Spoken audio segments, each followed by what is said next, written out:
Hey everyone, my name is Joby Bernstein, and I am running for Congress right now in Silicon Valley.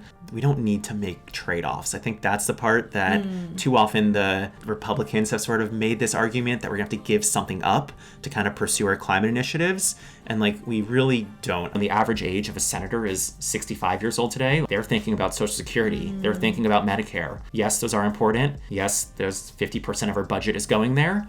Every half of all your taxpayer dollars, is that where you want it to go? If you look at my competitors' websites, most of them don't even have one single policy that they plan to do. It's just like, oh, meet me. I am this person. I've done X, Y, and Z. I have a family. I do this. It's like the classic cliche stuff. I think I am a real different candidate and the person who really stands out as the young voice, the innovator, the person who's like the policy wonk, who really gets into the weeds and gets stuff done, and then the person who's really thinking about the next 30 years.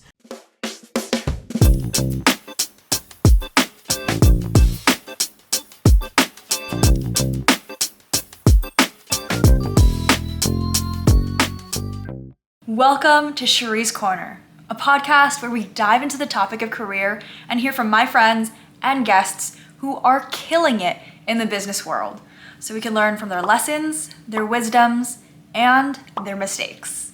I'm your host, Cherie, and currently I'm a business school student at Stanford University. Previously, I used to work in tech and venture capital. In this episode, I speak with my Stanford classmate, Joby Bernstein. He's currently running for Congress, and we talk about how he finds harmony in being a student and taking on this incredible endeavor. You can really see Joby's passion come through in our conversation. Let's dive in. Hey everyone, my name is Joby Bernstein, and I am running for Congress right now in Silicon Valley. I am also a Stanford GSB student, one of Cherie's classmates, and I am running on a platform that is going to try to fix the biggest issues in America for the next 30 years. So that's focused on climate change, on education and immigration. And we're going to spend the next 30 minutes talking about it, and hope you enjoy the next 30 minutes. But did have some merch I wanted to give Cherie as well. We just got in the mail the Joby for Congress hats, so I love it. Pretty good. Oh yeah. Yeah. Hi, Joby. What's up, Cherie? Welcome to Cherie's Corner podcast. We're so happy that you're here. I'm really excited to be here. I've been waiting for this for a while, so thanks for the invite. Of course. To get started, I give the chance for every guest to ask me some questions to get started. Yeah. So, hardball, softball, okay. Ask away. Okay. Favorite video you've ever produced? Well, also context. I haven't heard any of these questions before. Maybe we went too hard. Favorite video.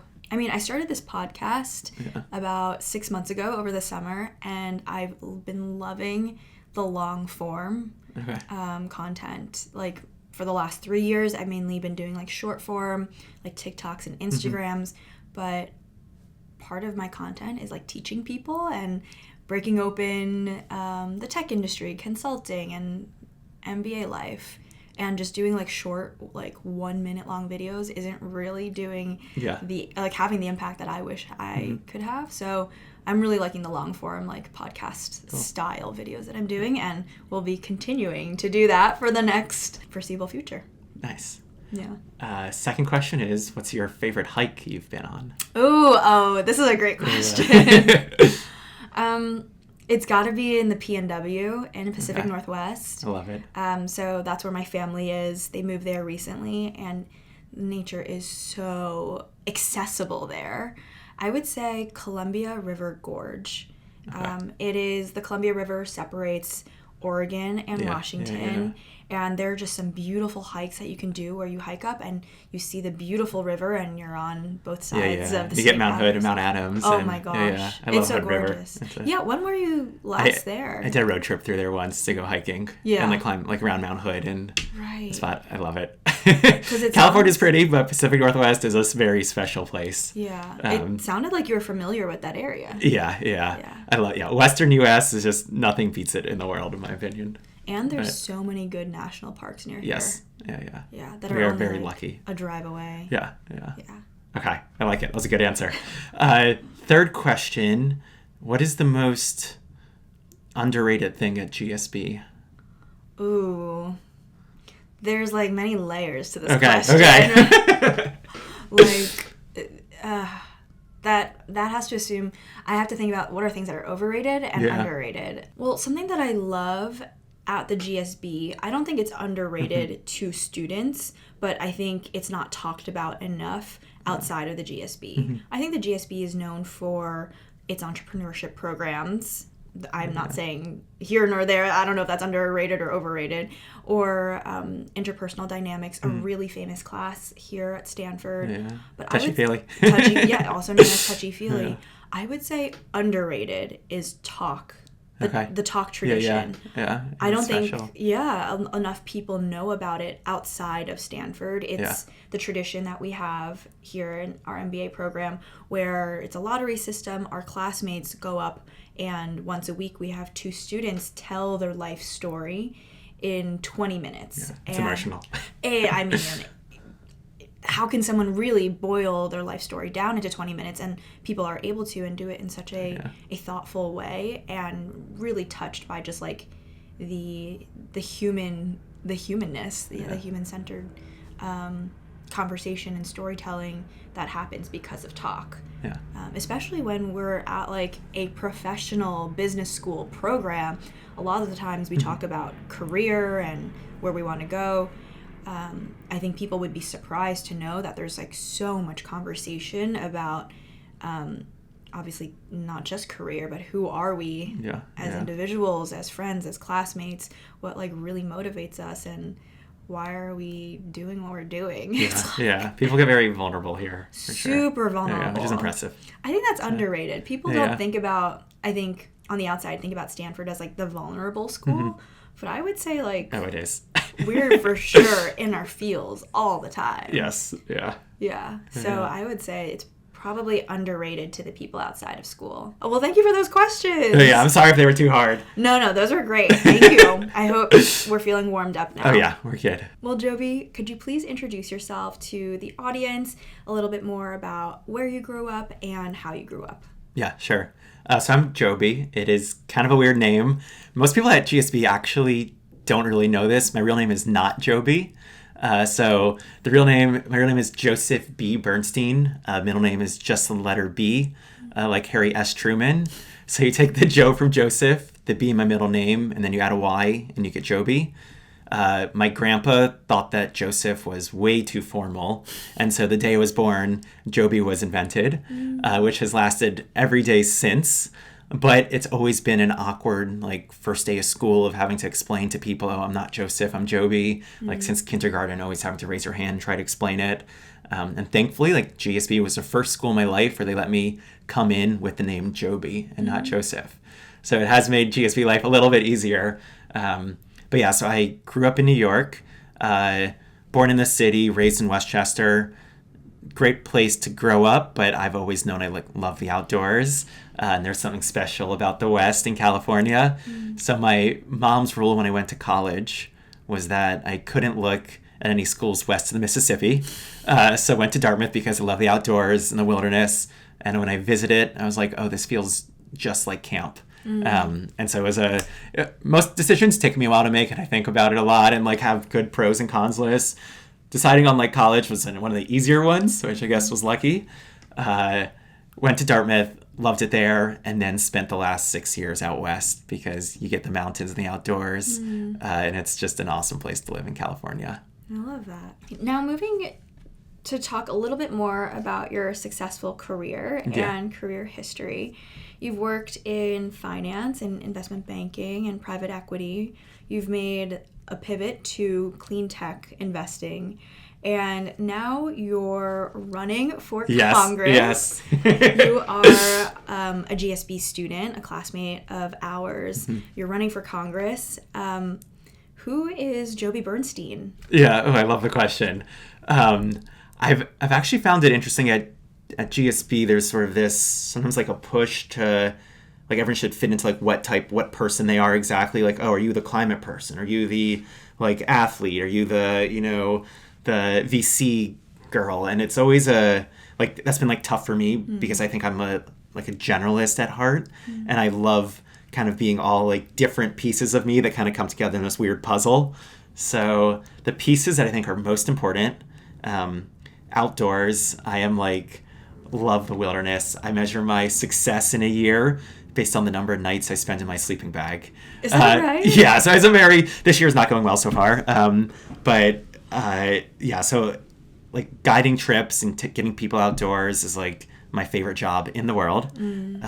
There is just something like magical about not having like any access to like cell phones, not having any access to Wi-Fi, and just like being together and like fully invested as a group and as a community, and the group dynamics and the stuff you can learn from each other and the conversations you have just can't be replicated in the, like we call it the front country versus like the back country when you're in the wilderness.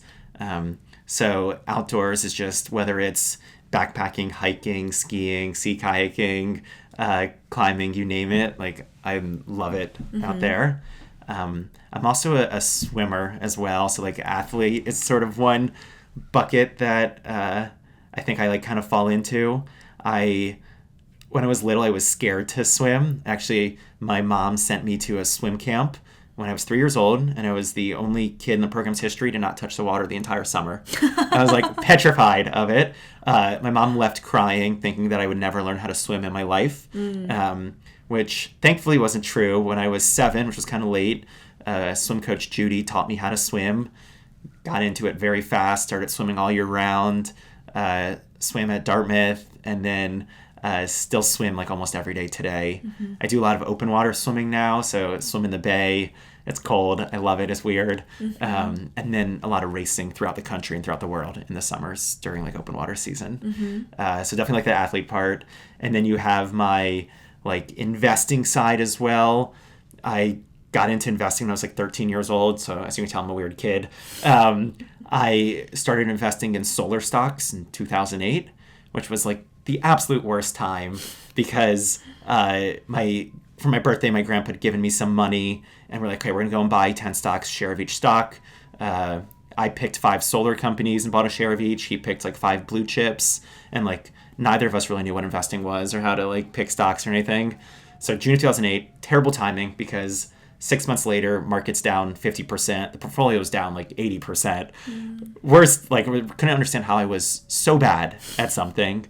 So we ended up, the next year for my birthday, went to Barnes & Noble and bought out the bookshelf and just got really into investing and trying to understand like how the market worked, what is like market sentiment, what is value, what are technicals, and like dove right in. And that kind of led me through Dartmouth and like different internships in finance. And then I spent 5 years working in investing for a company called Dodge & Cox in San Francisco, and then one called Wasatch Global Investors in Salt Lake. And I love investing. It is like the best game in the world. The problem for me is that it always feels like you're just having a fun in your head and trying to solve things. Like you're not really changing the world. And I've always had kind of that last bucket I kind of fall into is like climate side. I started researching, like getting into climate change in like 5th grade, and then did environmental science research in college and was an environmental studies minor. And then kind of since then have worked in climate policy, both for New Hampshire and Vermont, some lobbying in California, and then for the state of Utah. And I think like coming from that love of the outdoors, I've really recognized like how important the climate is and just the devastation we're seeing due to climate change, and knowing that we need to fix things in climate, and we have like 5 to 10 years to really make a difference. It's like we can't wait another like generation or another decade for change.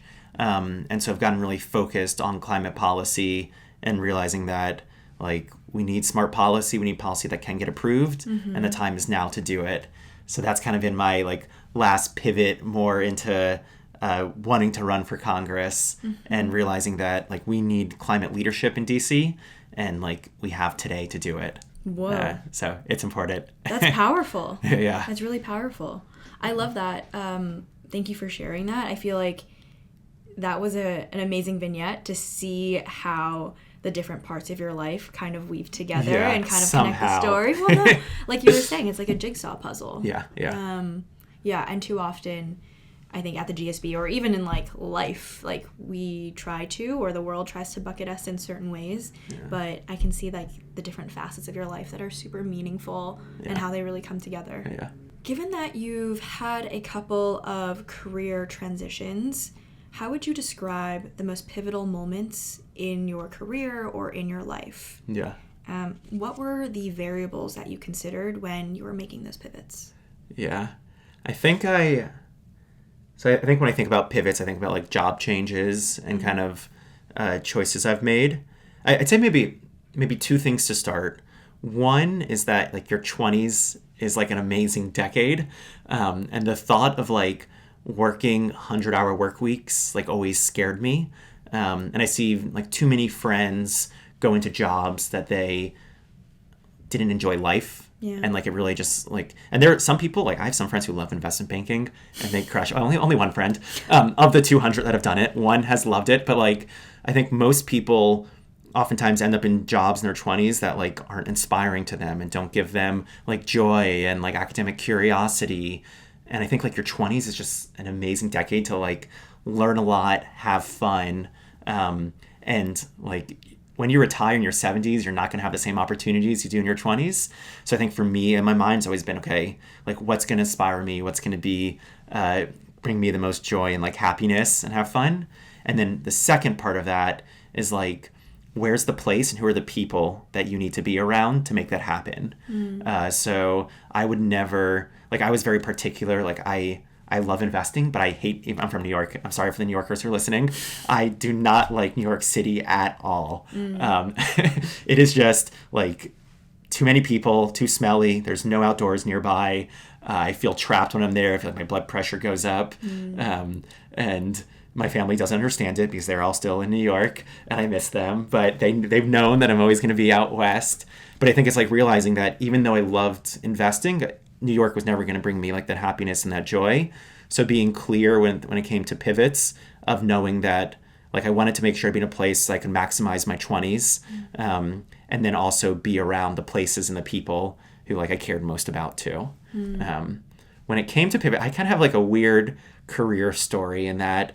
So my junior summer, I worked for Goldman in investment banking. I have a lot of respect for Goldman. Realized though that job was not for me whatsoever. Probably the toughest 8 weeks of my life.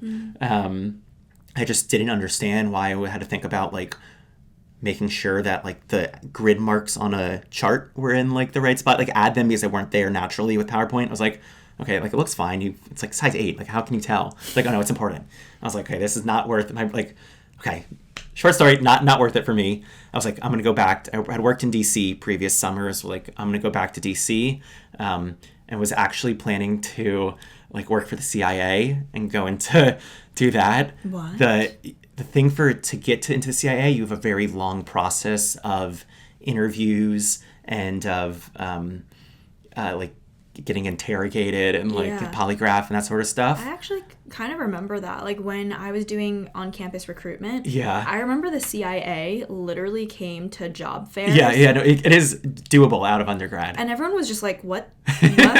Because it was always kind of like secretive too, because like we never like really knew exactly what they were looking for or what their roles would be. Yeah, it is secretive. Yeah. But like we're like, oh, the CIA is coming to the job fair and they're right next to Google. Like, yeah. No, yeah, it is. It does exist. It's an option for people who like want to be an analyst there. Right. I was on the analyst side, not like the field ops side. That we know of. Yeah, we know of. No, it didn't. But what happened was I was going through the process for months. I graduated in 2017, so Trump got elected in November of 2017, and he actually put on a federal hiring freeze, which basically just like stopped hiring. And so I was like, by April, I was like, hey, I'm not gonna, like, who knows when they're gonna open it up? Will they hire again? So ended up, a friend in DC connected me to a friend of his in SF, who then ended up, he was also a Dartmouth grad, also a swimmer in 01, and like one of my like best friends in the area. And he like connected me to Dodge & Cox, where I went and worked and worked for investing again, and I loved it. Fantastic place to work. Like, loved the culture, loved the rigor, loved the job itself. But like that was a pivot where just didn't expect it at all. So they have an associate program. I spent 3 years there, and then the next move was like, okay, where am I going to go next? Yeah. And when I recruit, I like to recruit in like different industries to kind of figure out what I like and what I don't like. And so I actually was planning to go work for Alaska Airlines. I love aviation. I love like route planning and optimization, and thought I was going to go and plan out their routes for them. And got the job in February of 2020, and then COVID hit, and they're like, at the time they were firing like 10,000 people a day, and they were like not sure they were going to still be a public company by the time it was supposed to start in September. Right. So I was like, okay, I'm sorry, I'm not gonna like. It didn't make sense to go there. I'd always wanted to move to Utah. My boss at the time knew the director of research at the firm in Utah I ended up working for, and so had been interviewing with them. Moved to Utah for 2 years, absolutely loved it there. Like, again, fantastic job, people, like, loved the work. So I'd say, like, pivot-wise, it was never by choice. Like, things just kind of happened, and I just had a lot of things on my plate to kind of then figure out and choose from as I went, like, going forward. Yeah. But it wasn't ever, like, a grand plan in any way. Interesting.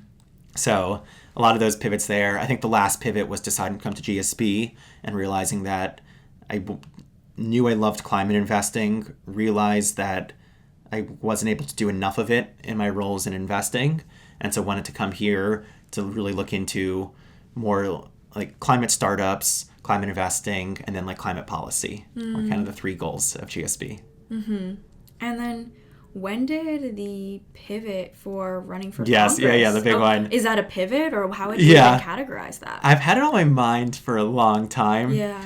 Kind of since almost, I guess, a year now, since last February.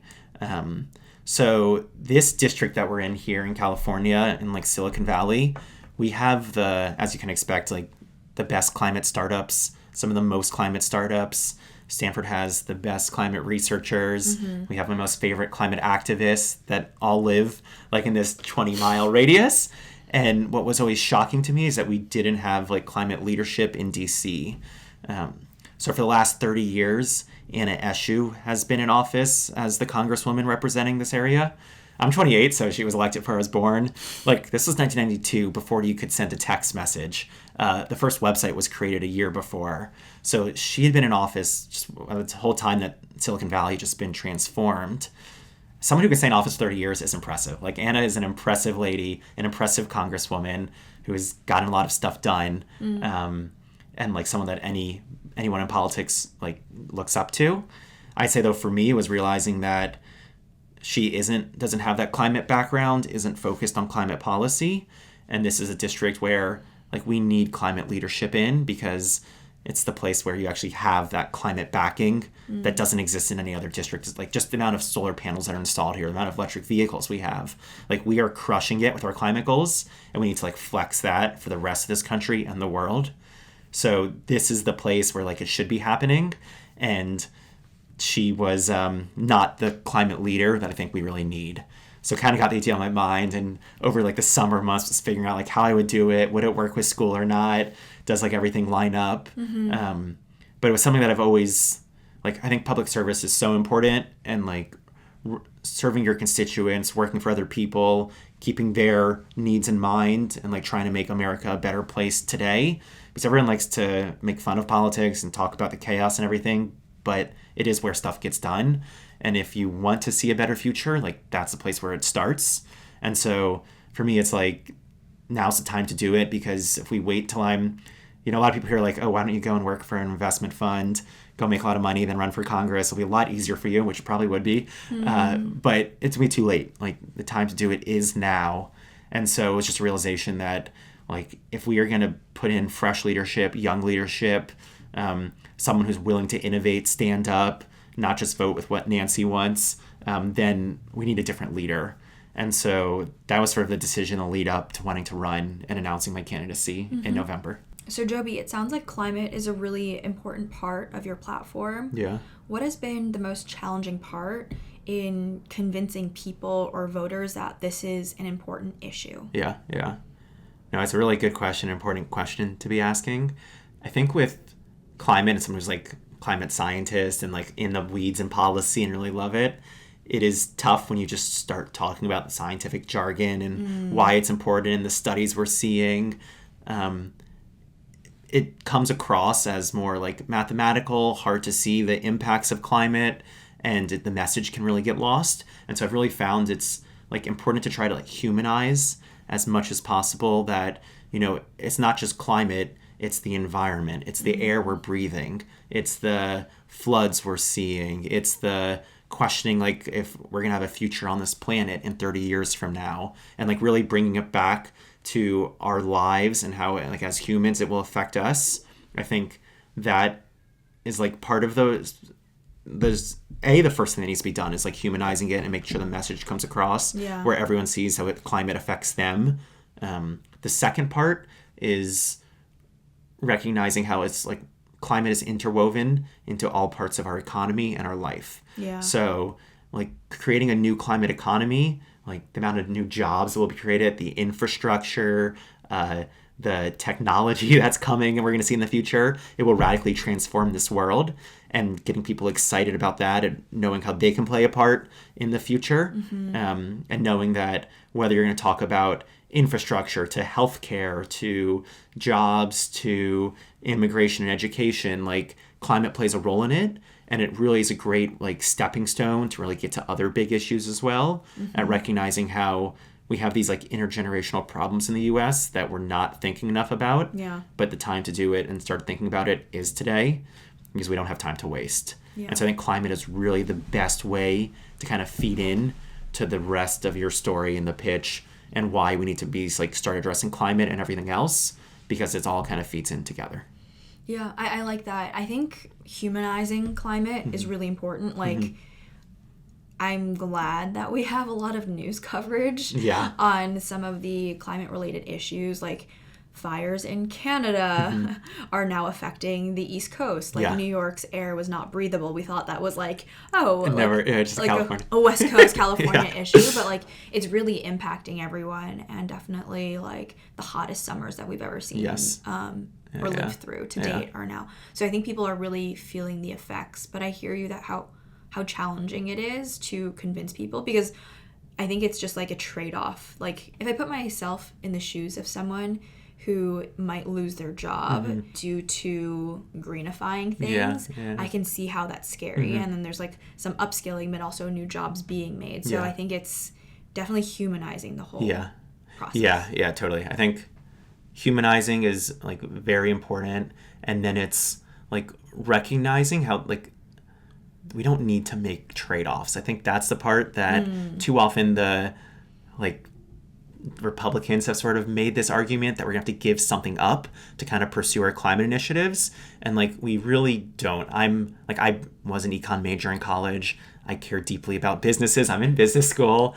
Want to ensure that there's like continued innovation, continued growth, and I think like solving the climate, both yes, it's needed in the natural world, but it also can transform and improve our economy. And I don't think people really are seeing like what like the benefits. Like there are more climate jobs today than oil and gas jobs. And like that's happened in the last like 5 years. So the amount of job creation that's occurring, then the question is like upskilling and training. And that's where government comes in with apprenticeship programs and local investment. And like we are seeing it is being done and it is happening and successfully. And so I think it's ensuring that the rest of America can really see how it's working and like the beauty of what's to come, at knowing that, yes, we can get rid of all of our coal plants and like we will still have electricity and lights will still go on. And there are many other industrial jobs when it comes to EV batteries, to solar panels, to transmission lines that and like other industrial works that it can be a clear and easy transition for workers who are potentially displaced. So I think the amount of opportunity that's out there makes it it's an easy trade-off. Like if it's not a trade-off you need to make. Too often in policy, like you're forced to make trade-offs and like value a statistical life and decide do you want to spend money here or spend money there. The ROI in climate, at least for the solutions that I'm proposing, is so high that like we shouldn't even think about trade-off being a question, because we're seeing like every dollar you spend, it should have $10 in benefits. And so I think the goal of government should be to like an investor, like that's the mindset I have. It's like, where can we put money for our highest return? Like how can the government pick the best stocks? And in my opinion, the best like stocks that exist out there, the best investments the government should be making with our taxpayer money is in climate initiatives. And that's what excites me and needs to be talked about, because when the average age of a senator is 65 years old today, like they're thinking about Social Security. They're thinking about Medicare. Yes, those are important. Yes, there's 50% of our budget is going there. But it's like, is every half of all your taxpayer dollars, is that where you want it to go? And most Americans aren't thinking that every morning or every April when they're paying taxes. But what if we were investing it in a future that like worked for all Americans and for all generations as well? And so I think having more like investors in Congress can only help, because it's people who are really thinking analytically of ensuring that our taxpayer dollars are spent well and creating like a better America for all Americans. That's a crazy stat about the age. Can you repeat that stat? Oh yeah, the median age of senators say is 65. Wow. So yeah. Wow, because that's interesting, because that's also the retirement age for most jobs. Yeah. Outside of Congress. And you think about, there's so many that are in their 70s and 80s. Like that's, the average to get there. So sure. Well, if that's the average age, what are some of the benefits that you see for being someone who's running for Congress on the younger side? Yeah. I really think Congress should be representative of America, and part of that is of age-wise in America as well. I think the benefits is like, as someone who's younger, like you bring the energy, the grit, the willingness like to get stuff done. I think whether you believe this or like, I think the science is very clear about it, but younger people are more creative, thoughtful, willing to think outside the box. Just because the way something is doesn't mean it has to stay that way. And I think too often there's, whether we're talking about like healthcare or taxes, when people are older, they're like, oh, it's worked for 40 years. This is the system we have. It makes some sense. And to me, it's like, no, we should be really rethinking these topics. And I think younger people are the part of the solution, as ensuring that we are innovating, we're thoughtful, and we are willing to consider like all alternatives. Like figure out the objectives, put the alternatives on the table, and really think through how we can get stuff done. Because if we're not like dreaming, if we're not thinking kind of beyond what's been done in the past, then what's the point of policy? What's really the point of being there? There's like a great George Bernard Shaw quote that I'm kind of forgetting it, but it's like, the reasonable person adopts to the world. The unreasonable person tries to make the world adopt to them. Therefore, all progress is made by unreasonable people. And like, I think it's recognizing that you need to be thinking about the next plateau, the next innovation, the next frontier to really create, a different America and to actually improve things. And I don't think people in DC are doing that enough. Moving on to talking more about school. You're a GSB student. We're a second year MBAs. Yes. How are you balancing the MBA program? A tough word. And running for Congress? Yeah, I would say I'm balancing has been tough to do. I don't feel like I'm balancing right now well at all. I'm someone who doesn't really like to sleep to begin with, so that part has been okay. But it has, since declaring my candidacy and running, I've realized that it is more and more not just a full-time job, but like two jobs. Like being a candidate, you need to be on 24/7. Like you're supposed to be fundraising for 30 hours a week. So if you just that part's not even about campaign strategy, about like field and marketing and organization and all that stuff. So it is definitely tough to balance. I think there are a few things that have been working in my favor. One is that I feel like GSB has been extremely supportive, and knowing that I have such a strong support network there has given me a lot more inspiration and drive to really do this job and do it well. Professors have been supportive as well, and I've been understanding of there's some giving and get. It's really going to be we have 50 days to the primary, so the last past 50 days haven't had to be a full sprint. Now it is full sprint time, so hopefully my current professors are understanding. We'll see how that goes, and then it's just having GSB students there, the volunteers and everyone coming out canvassing and helping me get signatures and helping with the process. That benefit is so meaningful, and it makes a difference to get me to DC. So I think there are benefits from doing it at the same time, and I've been loving it. Yeah. Not sleeping enough, but it's been an awesome process and experience. In addition to climate, what are the other issues that your platform stands for? Yeah. So it's climate, education, and immigration. sort of the three things that I'm focused on. Chose those three because that's kind of where I've done policy research before. I actually have a background in more like market-based and thoughtful ideas that I think can get bipartisan support and get stuff done. One thing I want to like call out about my platform is those are three very progressive issues. I care about like progressive topics, but I do want to bring everything back to reality. And so within my platform, all of my policy proposals are thoughtful on stuff that has seen bipartisan support in the past. It won't destroy our economy, like won't have large economic detriments.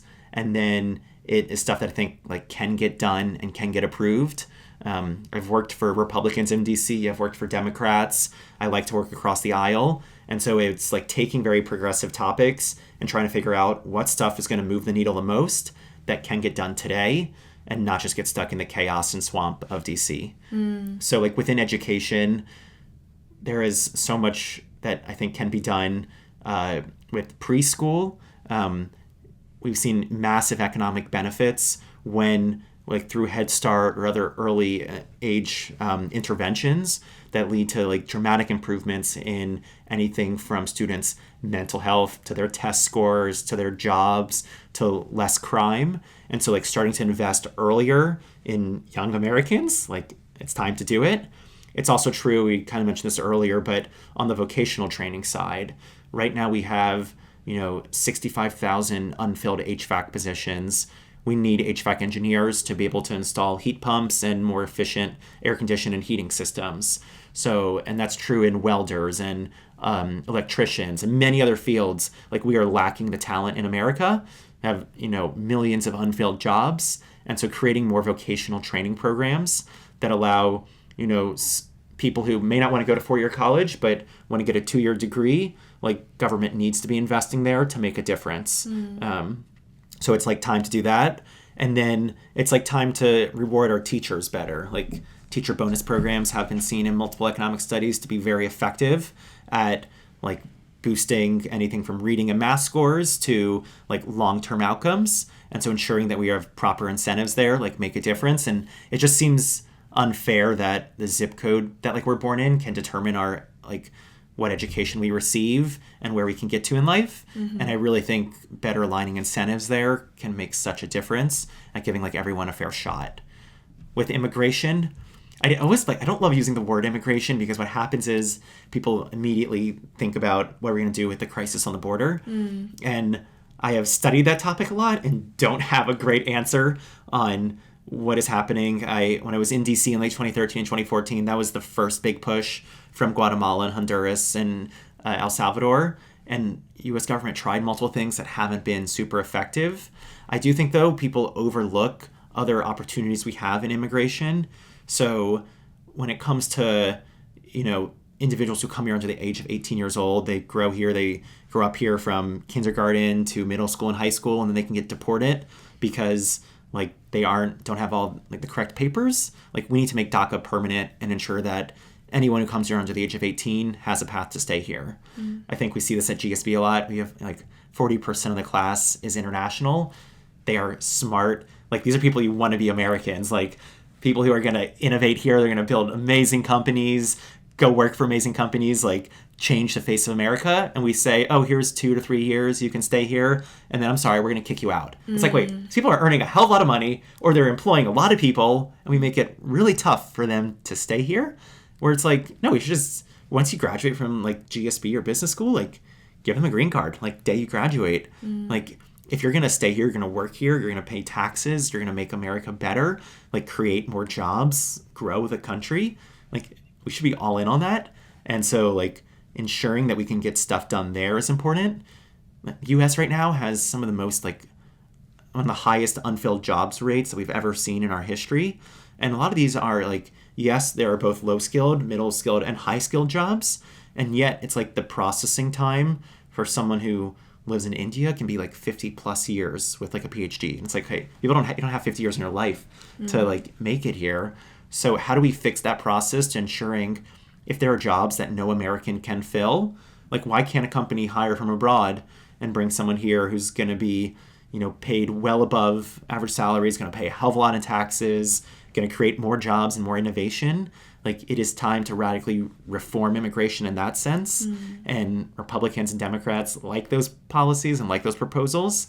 And so there's a lot that we can get done that just needs to be put on the table without us having to like go through every part of the issue. Like there are key things that these like small things that people don't talk about, but if you got it done, it would make like such a big difference. And it'll be like, that's the stuff that excites me that I want to see done and know that we can get done. Yeah. And so for anyone watching this who wants to learn more about your platform, where should they go? Yeah. So I have a website, jobyforcongress.com, FOR.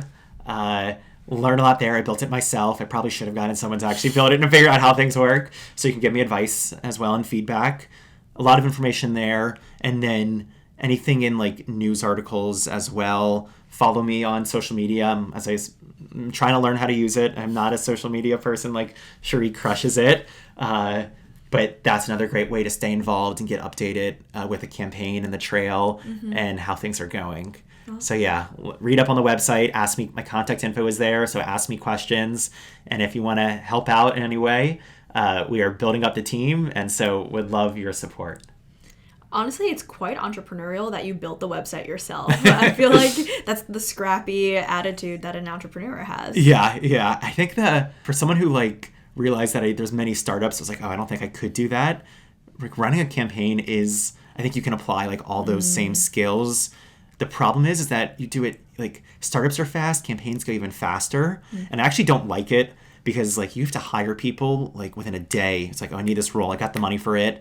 Like I'm going to hire someone, and you just like don't have time to do reference checks. Don't have time to like check that everything is in line. But like thankfully things have been working well. I have an 8-person team now. Yeah. Everything's like humming along and up and going. And like the fact that we built an 8-person team in like a month, and like the progress we're making, like every day it's like wild looking at, whoa, we just did all of that in one day. Like what? So it's like building this like hyper scale business, and trying to figure out like where to spend your money, where to save it, and what works and what doesn't. So I've been putting a lot of business school things I've learned in the classroom to use way faster than I ever thought I would. So that's been like impressive to me. Interesting. On that note, like what has been your most valuable business school class or your favorite business school class? Oh, that's hard to... I've loved all of them. Yeah. It's like I am terrible at these favorite questions of classes because I think they all like make a difference. I've enjoyed them. Some of the ones that I've really enjoyed the most have been like really like the skill-based classes, not always like the topic-based ones. So like we took like strategic communications last quarter, and like loved the professors, loved like the practice and getting involved there. I'd say also some of my classes that like unrelated to campaigning, but like financial restructuring or financial trading strategies, like the nerd in me just like loved it and got really into it. But GSB just has like wonderful opportunity of like classes you can take. And I think I'm like sad that you graduate so like soon because there's so many that I want to do. But, you know, I'd say lastly, like touchy-feely is a cool experience and one that really allows you to understand like yourself, how you show up, how you want to show up, and really test and try things out. And you can definitely learn a lot about yourself and where are strengths and where are the weaknesses as well. And so I think business school has just been such an like amazing opportunity to learn so many things that you just can't learn in the workplace. And I actually was worried coming in of like, oh, is this something that I can just learn at work and you'll pick up automatically? And it is clear it's like not true. Yeah. Like you need to be in special environments, in a vacuum, be fully dedicated, fully focused, and like surrounded by this group of like diverse and smart like classmates, and it like makes a difference. And so I think that has been proven wrong of my original hypothesis of like, oh wait, am I gonna actually learn stuff? You learn a lot, and it's like amazing what you can take here and learn. Totally. As well. It also sounds like you have this belief that you've mentioned that everyone should run for Congress. Yeah. Can you talk a little bit more about that? Yeah. I think too many people are like scared to run or don't think it's the right time, don't think it's like for them. And I like even in our class, like I know I'm not the best person to be running. Like I think many people in class could be fantastic congressmen, would serve their districts like beyond well, make great policy, make a difference. And I just wish more people like wanted to run in DC, and like it doesn't need to be in DC. You know, it can be. There are so many local like elected officials. You can be anything from like city council to mayor to public utility commissions. Like there's a long list of opportunity, and I think having some years of serving like the public is very important. And so I wish people saw the opportunity that existed out there and didn't think they had to leave it up to others to actually make that change. Like anyone can do it. It's not that hard to run. You just really need, like, you need doers, you need people like want to get stuff done. And so I think at least my like bare like goal of this is like ensuring that other people can see that like running is doable. It's fun. Like, yes, there's stress. It's a roller coaster for sure. But it is something that anyone can step up to the plate and do. And that's like the beauty of America is most of their parties, like when I've talked to international students here, they're like, oh, how'd you get the party to like endorse you? And like, oh, who do you know in office that like said you could run for this? I'm like, in America, anyone can run. Like you can be in jail and still run for office in this country. And that is like amazing to me that, you know, as long as you're 25 years old, you can run for Congress. As long as you're like a US citizen, and if you've lived in California for one day, you basically count. So it is easy to run, like the steps qualifications wise.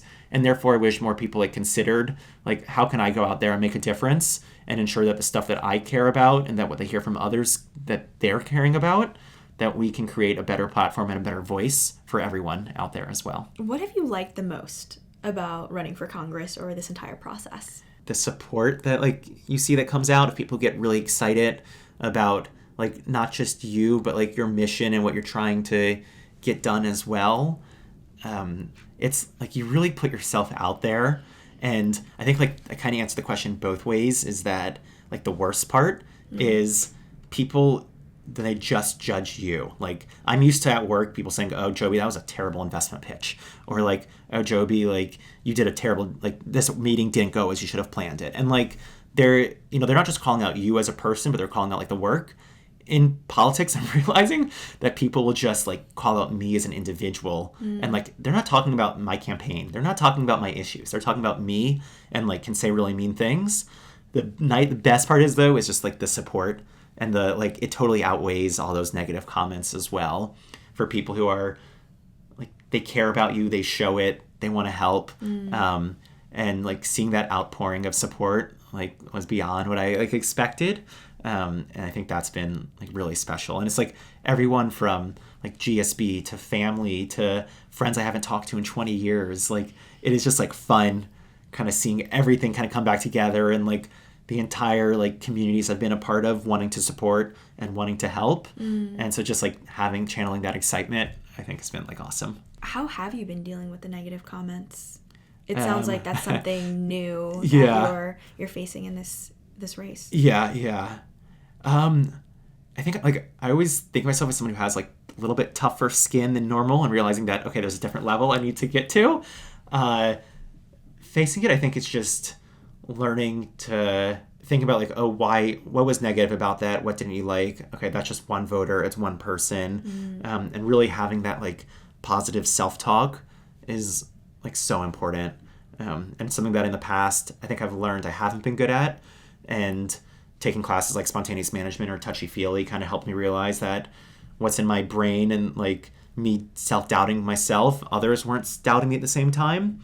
And just remembering like those experiences that I've had and recognizing that like even if I have self-doubt and I hear small things and pick up on it, like not everyone else feels the same way. And just reminding yourself of those times where like you've recognized that like no, not everyone else feels the same way, and like people support you, people love you, people care about you, and just like keep coming back to that has been like helpful. Because or else you get those comments like stuck in your mind and it's not good. Totally. But I think having the experience of recognizing that, knowing that like don't self-doubt yourself, positive talk makes a difference, and like how you show up and ensuring that you have a smile on your face and you're a good listener, that can be like contagious and that happiness spreads. So I think channeling that whenever you can, I think pays off and makes a difference. Yeah. I think, I mean, that's the hardest part about putting yourself out there. It's that, like, everyone has access to the content you're putting out there, your platform, and that's the whole point. Yeah. But I can totally hear you about how the negative comments can be really, really tough. Yeah. I don't think it actually gets many negative comments as, like, people do on big social media videos like you do. It's just, like, the small things someone on the phone will just say. I'm like, you actually just say that to me? Like, what? But I think I actually think don't get anywhere near as many negative comments as, like, influencers do. So I have to be like, I'm just not used to it. I'm sure you're like, we're used to it. I'm like, whoa, what is that? Yeah. So it's a new Definitely. experience. I mean, skin like a rhino is what someone has said before. And I think just, like, being in the public eye. Yeah. I'm sensitive. I'm a sensitive person. And Me too. And I have to learn how to be less sensitive if this is the path that I choose to go on. Yeah, and it's hard. It's hard. It's hard. Skin like a rhino, Joby. Yeah. Okay. I'll think about that. What is something that you've learned about yourself in the last few years? I think I've learned that I like taking risks more than I thought I did. So, like I mentioned earlier, like when I learned how to swim, I was the only kid in my program's history, like, to not, like, touch the water once. I was scared of the water. And I think as a child, I'm still stubborn. I think that stubbornness, like, definitely came out more in, like, fear of trying new things and pushing outside my comfort zone. And I think that's like changed a lot. I think the outdoors over time has really allowed me to kind of see that there's so much of the world out there and there's, like, cool things to try. And if you don't try it, you know, you never get a shot at it as well. And too often in life, like, risks when you're young, I don't think they have the same consequences. And, like, we are very fortunate, like, at GSB, like, not everyone else, like, it needs to be clear that not everyone else can take risks, but being in a place where we're fortunate enough where we can take risks, I think, like, having that ambition and wanting to try new things, it's worth it. And I think I've learned that I enjoy, like, trying new things that who knows if it's going to work or not, what's going to happen. Like, yes, you want to do everything because you think you can win and, like, you have your path to get there.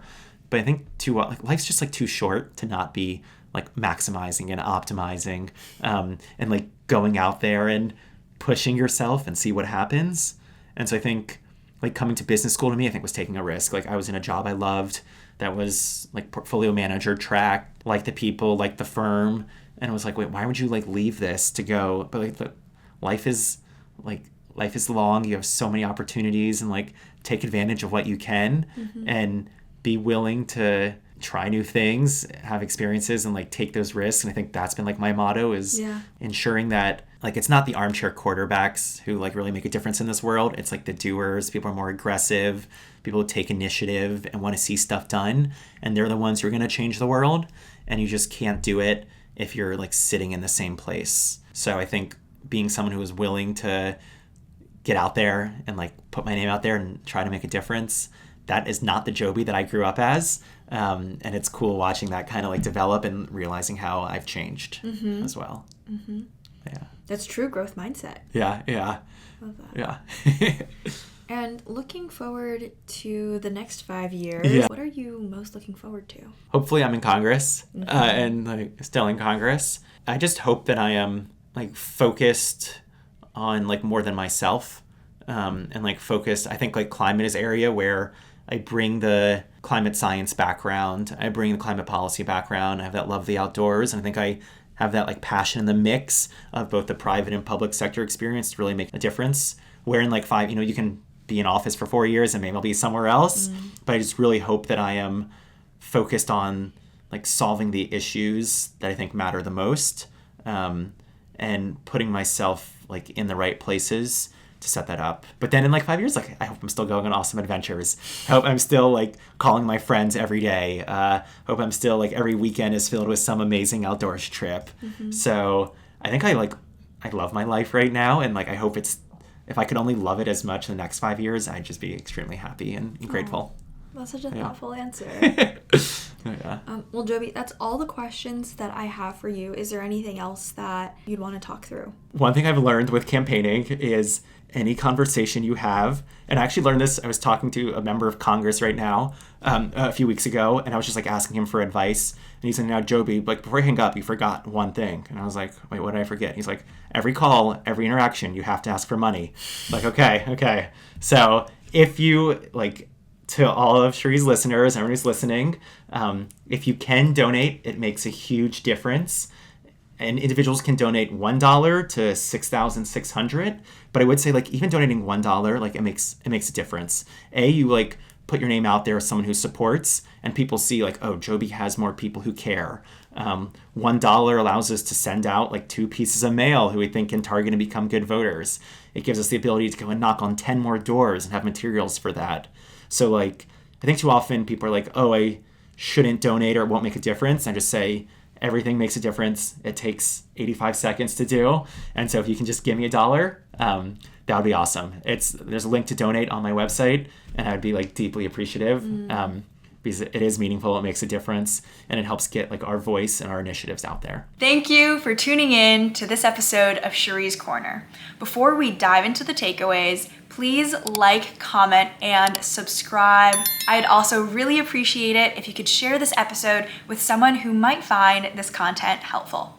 Alrighty, let's get to the takeaways. The first takeaway is that Joby talks about not being put into a box. Rather, he sees himself like a jigsaw puzzle. He has so many passions, like spending time outdoors, playing sports, investing, researching climate policy, and now running for Congress. I remember struggling when I graduated college because I felt quite lost in who I was. I saw peers excelling in one area and having a singular focus or a singular passion, but I've always felt a bit amorphous in all the different layers and interests of mine that have come together. It really clicked for me after I graduated when a mentor of mine told me that I was like a gemstone. I have many different facets of my life, and when you turn the gemstone around, you're able to see all those different facets and see how they're all incorporated into a single person. This comparison makes a ton of sense of me, and now I see myself more like how Joby sees himself.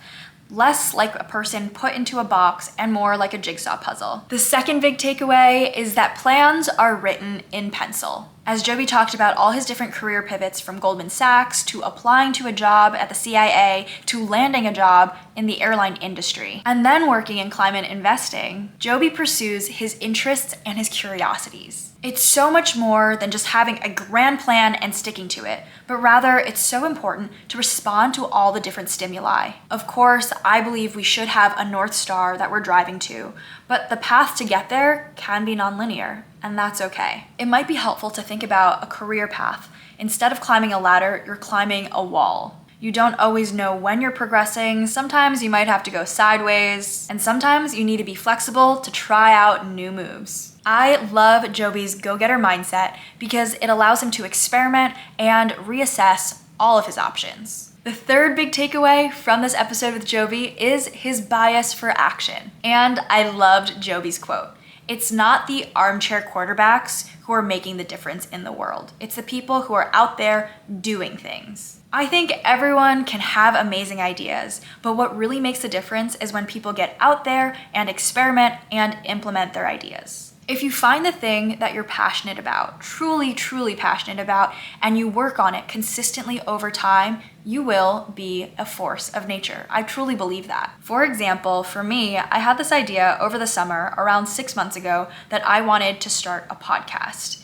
And now, fast forward 3 seasons later, you are watching that podcast, and I'm a podcast host. In the beginning, I had to figure out how the heck to even start a podcast, but now you are watching the outcome of my consistent hard work. It's something that I'm really proud of, and hopefully it's brought some value to you. I hope you enjoyed this podcast episode with Joby. I'll see you next time.